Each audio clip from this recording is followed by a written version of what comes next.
Alright, so I'm just going to do a little impromptu filming tonight. Just to kind of check in. So this morning our community had a little yard sale, and I had done quite a bit of work putting stickers on things and getting stuff loaded up and getting a table from work, and didn't sell much. There wasn't heavy traffic, made exactly $20. But it is what it is. So after that I came home and I took a nap, and I woke up from my nap and I felt terrible. And I think a lot of you know this feeling: anxiety, despair. Oh my gosh, how am I going to be around this person for the next 15 and a half years? I felt really, really bad. I reached out to a neighbor who's also a good friend, and then I immediately changed clothes and got in my car, and I drove to a place that is beautiful and safe and has some great trails. And I went and I took a little jog. I turned on my Couch to 5K on my phone and I took a little jog. And then while I was doing that, that same neighbor that I had reached out to was at my house giving me some mint and rosemary. She planted them in my pots out front, and she also wanted me to know that her daughter, who is 5 years old, wanted me to come over and have some Mother's Day cake with them. So I went over there, and then I came home and I filmed a video for VIPKID, which is my part-time supplemental job. And in a few minutes I'm getting ready to clean on my house and listen to some TED Talks, and tomorrow hopefully go to church and do some more. And it'll be a high anxiety tomorrow because I am expected to meet him to exchange the child. But I just want you guys to know that if other people are going through exactly what you're going through, and it's normal. And it's been 3 years for me of high anxiety and sadness and feelings of real depression, and that's exactly how I woke up today.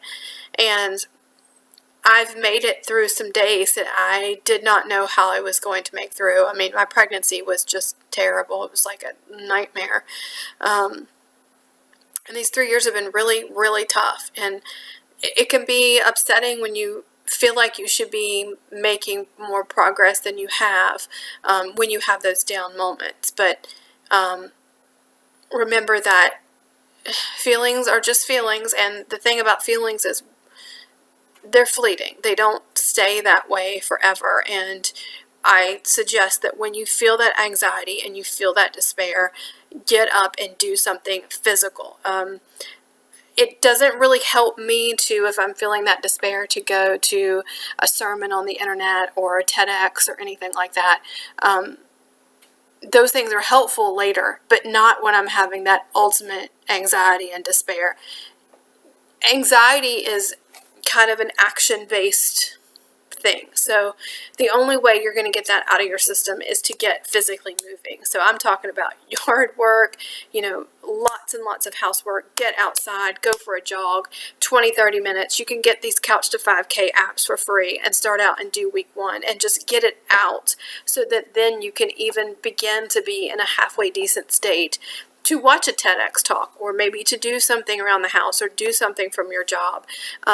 This is something you cannot put off, is the importance of exercise. It is literally, it's the best medicine for you. And I suggest that when you have those moments where you're in utter despair, you get moving immediately. Proactive, you see it coming and it's bad, and you get moving immediately. And I'm going to tell you today, when I was having those moments and I had reached out to my neighbor and she told me they were going to come over and give me some rosemary and some mint, I could have stayed right then and talked to her for a while, but I had in my head, no, I need a jog. I need a jog now. I need to go outside and do this. And I did it right then. And then when I came home, then I was social. But when you are having those anxiety moments, you've got to get moving right then. One day last week at work, I'd gone a couple days without exercising. This was Thursday, and I knew as I was getting up and getting ready that morning, I hadn't exercised Wednesday, did very little Tuesday. I have to exercise today at work or I'm going to kill myself or someone else. I just had all that anxiety flowing through me. So I made sure to grab a bag, and I put in some t-shirt and some decent socks and my running shoes, and I had everything I needed, and my warm-up pants. And as soon as the kids left my room at 1:30, I put on a video and I did it. Actually, I found one on YouTube that really kicked my butt. It was 20 minutes. I found it and I did it. I can't, it has to be a priority. It's like toxic stuff that's going through our bodies. It really is. The chemistry of what's happened to us is toxic, and we have to kind of get some of that out. And it has to be a priority. It can't be, well, I'll do this and I'll do this and I'll do this. Like, it's got to be like even if you don't feel that way, I think you need to understand that if we've been through the stuff that we have been through, we're probably pretty resilient if we're still here. And sometimes we can appear better even to ourselves than what's really going on. And I really think that you need to put exercise as a top priority. It is the most important thing that you can do. And I'm not talking about crazy amounts of time. I'm talking about 20, 30 minutes to start your day. And I do think it needs to be relatively intense. A lot of people will say go for a walk. And I think if you're walking with a friend and you take a long walk on a beautiful day, all that vitamin D and getting out and getting a little exercise and fresh air and talk with your friends, that's definitely great. But when you're by yourself, I think there does need to be a little bit of level of intensity to it. So maybe a Jillian Michaels video, even if you can only get through half of it or you have to modify it like crazy, go for a jog, find another video on YouTube that kind of challenges you. And again, it's okay if you take a break, but you need to kind of push yourself. And I'm not talking at all about your physical body right now, although that will help you sleep. I'm not talking about losing weight, building muscle. That's not my focus right now. I'm talking about what it does for you mentally and emotionally so that you can get through this. This is the most important thing that you can do for yourself, is to exercise. And you're not going to feel like it a lot, but you have to get to a point where you do it, and then you do it, and then gradually you remember, hey, I feel better. I feel better. After I did that, I felt better. And so when you start feeling it before, you start feeling it again, months or years down the road, this anxiety comes back. You have a reference point of all those times where you did it before and you felt better. So you're writing this down in a journal or something. When you get done, I feel better. I feel so much better. I feel that. You have to know it, because in those moments where that anxiety and that despair and that PTSD kicks in, it's very hard to remember what helped you in the past. And so you do kind of have to keep track of these things, what you're doing for yourself. For me, exercise is a big one. And every time I don't do it, I get out of the funk. I'm off. And I want to beat myself up again. Why didn't I do this? I know I need this. This is more important than therapy, and therapy is important too, but I need this and I need it daily. There is no, for me, work out 3 or 4 days a week or 5. No. I need it 7 days a week. I need something mentally 7 days a week. And you don't need to go to the gym. You don't need to spend an hour at the gym, 20, 30 minutes. Get you a DVD. Get onto YouTube. There's great stuff on there. I think if you do it, you're going to find out you're sleeping better, you're feeling better. And granted, you're not going to feel normal. You're not going to feel normal. It's not a magic pill in that sense, but you're going to feel a lot better. And of all the things that you do, I think exercise is number one. Number two, of course, is going to be meditation and mindfulness. And what does that mean? Sometimes it means deep breathing, meditation. It means finding something that's positive, whether it's a Bible verse or something. I personally love, there was a verse from Isaiah that got me through my pregnancy. I would hold it on an index card as I was trying to sleep at night, and I would keep repeating it so my mind wouldn't wander off to everything else. I mean, I had that scripture, oh my gosh, just memorized and over, and I would have to focus on it. And that's meditation, that one scripture from Isaiah that got me through things. Also, I think as part of the mindfulness, one of the things that helps me a lot is being present and being aware of what you are seeing and smelling and hearing. And for me, the sense of smell has always been huge. Always. I love fresh flowers. You can go to Publix and get 3 for $12, these bouquets, and you can take one to a neighbor, who might be going through stuff or is alone. I do that a lot. I have an elderly neighbor who doesn't have much family, so I'll take one to her and keep 2 for me. But I love it. It makes the house look pretty. I've always liked flowers. I gotta have flowers in the house, and I also love the smell. My neighbor, again, she brought me over the mint and the rosemary. If you can do things like that, mint, rosemary, anything that you could walk by in the house and you just stop. You smell and you smell again. I mean, I've got roses out front too. The sense of smell, if you stop to smell those flowers, you are literally stopping. And that's what it's requiring you to do. Stop. And you can sit there for 4 minutes if you want and smell those roses. It's not just, it's not a metaphor.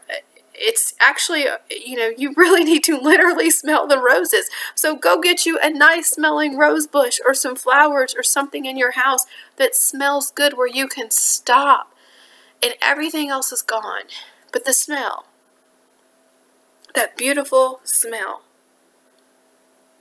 Guys, you've got to take care of yourself. But I just want you to know that I was not having a good day earlier. I wasn't. And because I'm becoming more aware of what helps me in those moments, I immediately, I had a plan. And my plan was, I'm going to turn on my couch to 5K and I'm going to go for a jog outside. I didn't really want to do a DVD. That wasn't an option. I'm not going to beat myself up over that. I wanted to be outside. I wanted to be in this beautiful outdoors place. I wanted to get some vitamin D, but I had to get moving, and there were things that could have stopped me. I could have started and tried to do housework. I could have started and talked to my neighbor about all I was feeling. And while all of those things are helpful, if I would have done those things, then we would have been going late into the evening, and the chances are I would have not gotten my jog into this beautiful place. And that's the number one thing that I needed tonight. So know what your number one thing is. What you need more than anything in this world is, for most of us, to get rid of that anxiety.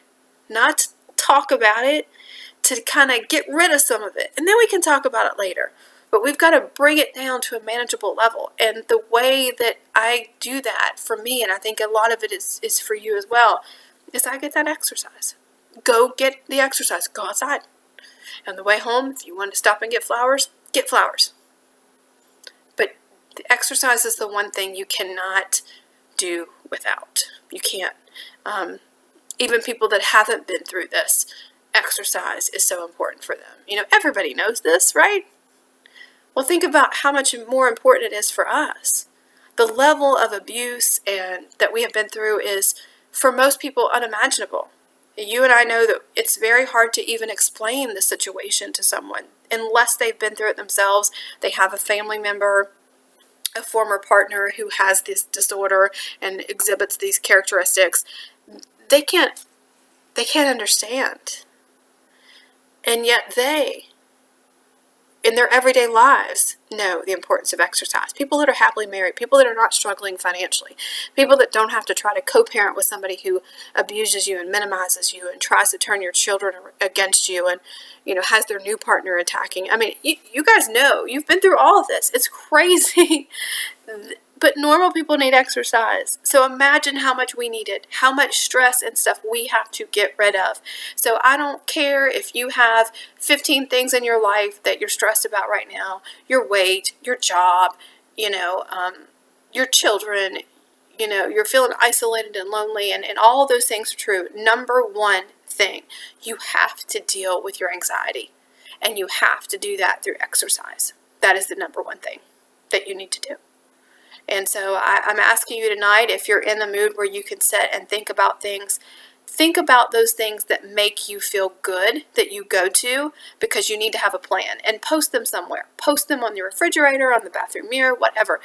When I wake up that day and I am feeling utter despair and like I really want to die, okay, or kill someone else, what are my go-to list? What are my things? Write them down. You want to go for a walk? Where do you want to walk? You want to go for a jog? Okay. Do you have these apps on your phone? Where do you want to jog? What is the number one thing, the very first thing that you need to do? Do you need to meditate? Do you need to do some deep breathing? Do you need to chant an affirmation or a mantra or a Bible verse? Whatever it is, and whatever it is, get it out. Put it on an index card. Put it somewhere. Be proactive and be prepared, because this is not going away soon. I've been dealing with this for 3 years, and while the time between, despair at times has gotten better, there's more of a distance between the time. The reality is this is never going away. Not soon. It may one day, but it's going to take several years, especially if you have to be in contact with these people. And you have very small children, and a lot of us on here have very small children, unfortunately. And thank God we had enough in us to realize early on that we needed out. Or if you were discarded, thank God for that too. Thank God that you don't have to deal with that you're not married with this person, that you're not living with this person anymore. You have started your healing process, and it won't last forever, but it's going to last a while. So when you are feeling good and you feel like, okay, things are getting better, I'm healing, it's easy, or at least it was for me, to stop kind of going to counseling or stop doing those things that I knew that I needed. You need to accept that this is going to be long term. Maybe not forever, but long term. And so you need to have your plan. So write it down, put it on your mirror, put it on your dresser, put it on in your car somewhere. What are the things I'm going to do when my anxiety hits? When it hits in the car, what am I going to do? Can't go for a run right then, right? So what am I going to do? Is there a certain speaker or a speech that I need to hear? Maybe it's Eric Thomas. I love him. The hip hop preacher. Maybe you need to have that kind of downloaded on your cell phone. Whatever it is, you kind of need to be prepared for it, that this is not going away, not soon. And you may go 3-4 months and not have this despair or not have this panic, but you need to be prepared that it could come back. And if you're co-parenting with these people, we are getting better and better at our boundaries and accepting the fact that we can't control these monsters.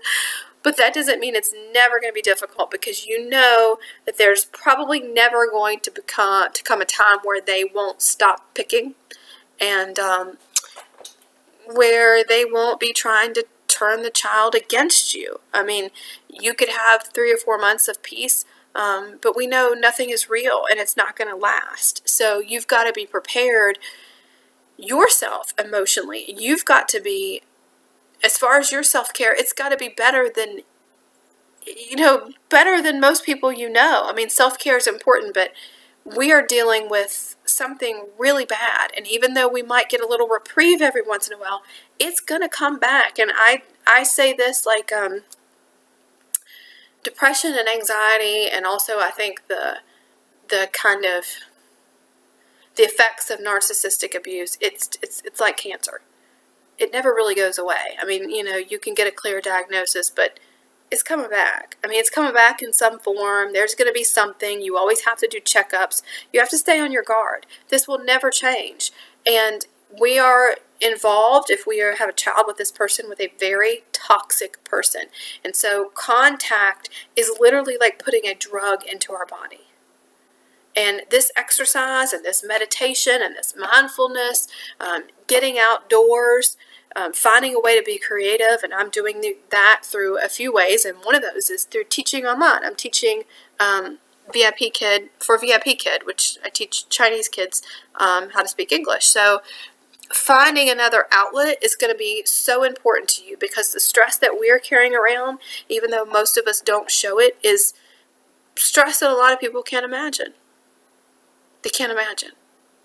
So, I just want to share this with you to let you know that I didn't wake up like this. I didn't wake up feeling confident after my nap today. I felt pretty bad, but I knew because I had a plan. And not only did I have a plan, I didn't just have a list of things to do. I knew the number one thing. And for me, that was exercise. I had to get moving. Before I talked to my neighbor, before I started cleaning my house, before I did some work for VIPKID, I had to get moving.